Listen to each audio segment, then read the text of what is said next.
சற்று முன் கிடைக்கப்பெற்ற மிக மிக முக்கியமான செய்தி ஒன்று வெளியாகியிருக்கு. அதாவது திமுக தலைவர் ஸ்டாலின் அவர்களுக்கு விழுந்த பலத்த அடி. எதிர்க்கட்சி தலைவர் எடப்பாடி பழனிசாமி ஆவேசம். அதாவது திமுக இருக்கும் வரை மக்களுக்கு பாதுகாப்பு இல்லை. இப்போது மக்களின் வறுமையை பயன்படுத்தி கிட்னி திருட ஆரம்பிச்சிட்டாங்க. திமுகவினரின் மருத்துவமனைக்கு சென்றா எல்லோரும் உடல் உறுப்புகள் பத்திரமாக இருக்கிறதா என்று ஒருமுறை பார்த்து கொள்ளுங்கள். ஏனென்றால் திமுக எம்எல்ஏ மருத்துவமனையில் கிட்னி திருட்டு நடந்தது உண்மை என்று திமுக அரசே சொல்லிவிட்டது. ஆனால் நடவடிக்கை மட்டும் எடுக்கவில்லை என்று எடப்பாடி பழனிசாமி பேசினார். தமிழக எதிர்க்கட்சி தலைவரும் அதிமுக பொதுச் செயலாளருமான எடப்பாடி பழனிசாமி நேற்று கோவையில் பிரச்சாரம் செய்தார். மக்களை காப்போம், தமிழகத்தை மீட்போம் என்ற பெயரில் எழுச்சி பயணத்தை தமிழகம் முழுவதும் மேற்கொண்டு வராரு. அப்போது ஆளும் திமுக அரசோட செயல்படுத்தப்படாத திட்டங்கள், ஆட்சியில் நடக்கும் குறைகளை சொல்லி மக்களிடம் பேசி வருகிறார். கோவை சிங்கநல்லூர் சூலூர் தொகுதிகளை அடுத்த அவிநாசி தொகுதியில் சேவூர் சாலை கிழக்கு ராஜ வீதியில் திரண்டிருந்த மக்கள் மத்தியில் எடப்பாடி பழனிசாமி உரையாற்றினார். கோவை அவிநாசி மக்களின் 50 ஆண்டு கால போராட்டம் அத்திக்கடவு அவிநாசி திட்டம். நீங்கள் எல்லோரும் போராடியதன் காரணமாக அம்மா இதனை நிறைவேற்றதா அறிவித்தாங்க. அம்மா மறைந்தாலும் அவரது வாக்குறுதியை நிறைவேற்றி நானே நேரடியாக வந்து அடிக்கல் நாட்டி திட்டத்தை தொடங்கி வச்சேன். முழுக்க மாநில அரசின் நிதி 1652 கோடி ரூபாய் ஒதுக்கி துரிதமான பணிகள் நடந்தன.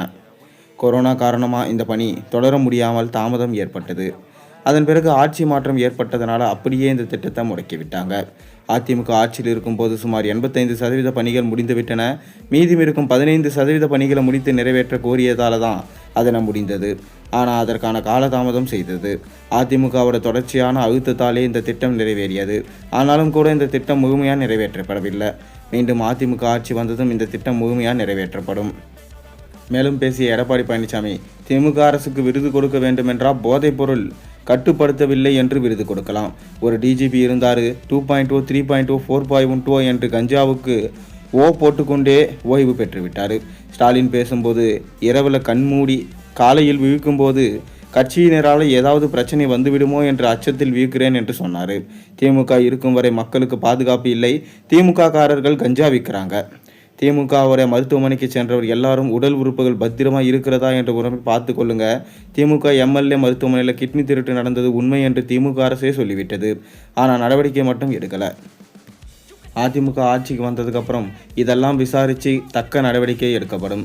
இது வரைக்கும் சொன்னதை ஒன்று கூட செய்யாத திமுக அரசுக்கு நீங்கள் ஓட்டு போட போகிறீங்களா? அவங்கள மீண்டும் ஜெயிக்க வச்சு 2வது முறை ஸ்டாலினை உட்கார வைக்க போகிறீங்களா? அது நீங்களே உங்களுக்கு கொடுத்துக்கும் தற்கொலை அடி என எடப்பாடி பழனிசாமி பிரச்சாரம் பண்ணியிருக்காரு. இதை கேள்விப்பட்ட ஸ்டாலினோ அவருக்கு பலத்த அடி விழுந்த மாதிரி ரொம்பவே கலக்கத்தில் இருக்கார்.